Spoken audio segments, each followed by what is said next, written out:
దేశంలో గత కొన్ని రోజులుగా ఉద్యోగుల పని గంటలపై తీవ్ర చర్చ జరుగుతోంది. ఉద్యోగులు వారానికి 70 గంటలు పనిచేయాలని ఇన్ఫోసిస్ ఫౌండర్ నారాయణమూర్తి చేసిన వ్యాఖ్యలపై తీవ్ర భిన్నాభిప్రాయాలు వ్యక్తం కాగా, ఆ తర్వాత ఎల్&టీ చైర్మన్ ఎస్ఎన్ సుబ్రహ్మణ్యన్ ఏకంగా వారానికి 90 గంటలు పనిచేయాలని పేర్కొనడం మరిన్ని తీవ్ర విమర్శలకు దారితీసింది.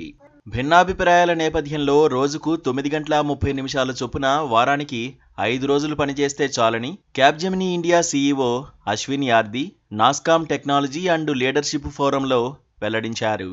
ఇదే ఫోరంలో పాల్గొన్న నాస్కామ్ చైర్పర్సన్ సింధు గంగాధరన్ కూడా దాదాపుగా ఇలాంటి అభిప్రాయాన్ని వ్యక్తం చేశారు. ఉద్యోగుల పని వేళల కంటే పని ఉత్పాదకతే చాలా ముఖ్యమని వెల్లడించారు. ఇటు ఉద్యోగం అటు కుటుంబాన్ని బ్యాలెన్స్ చేసుకోలేక సతమతం అవుతుంటే అదనపు గంటలు పనిచేయాలని పరిశ్రమ పెద్దలు పిలుపునివ్వడంపై టెక్ ఉద్యోగులు తీవ్రంగా స్పందిస్తున్నారు. ఇప్పటి వరకు తమ అభిప్రాయాలను కేవలం సోషల్ మీడియాలో వెల్లడించి తమ నిరసన వ్యక్తం చేయగా, ఇప్పుడు ఏకంగా రోడ్లపైకి వచ్చి ఆందోళన చేస్తున్నారు. తాజాగా బెంగళూరు నగరంలోని ఫ్రీడమ్ పార్క్ వద్ద ఇటీవల ఐటీ ఉద్యోగులు ధర్నా చేయడం తీవ్ర చర్చనీయాంశంగా మారింది. ఈ టెకీల ఆందోళనకు కార్మిక సంఘాల యూనియన్ అయిన సిఐటియు మద్దతు తెలపడంతో ఐటీ ఉద్యోగుల ఆందోళనలు మరింత తీవ్ర రూపం దాల్చినట్టు అయింది. ఉద్యోగుల పని గంటలను ఇప్పుడున్న 8 గంటల నుంచి 14 గంటలకు పెంచాలని బెంగళూరులోని కంపెనీలు కర్ణాటకలో అధికారంలో ఉన్న సిద్ధరామయ్య నేతృత్వంలోని కాంగ్రెస్ ప్రభుత్వానికి విజ్ఞప్తి చేస్తున్నాయి.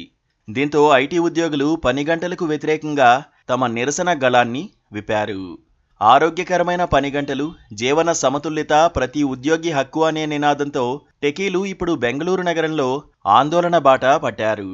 ఐటీ ఉద్యోగ సంఘం గతేడాదే కర్ణాటక కార్మిక శాఖ మంత్రికి పని గంటల విషయంలో కంపెనీల ప్రవర్తన, తమ సమస్యలపై మెమొరాండం సమర్పించింది. అయినా సమస్యలు పరిష్కారం కాకపోగా అదనపు పని గంటలు అందుబాటులో ఉండాలని ఆయా సంస్థలు ప్రభుత్వంపై ఒత్తిడి తీసుకొస్తున్నాయంటూ ఉద్యోగులు ఆందోళన బాట పట్టారు. Please subscribe to KTV Telugu. KTV Telugu. KTV Telugu. KTV Telugu. KTV Telugu channel.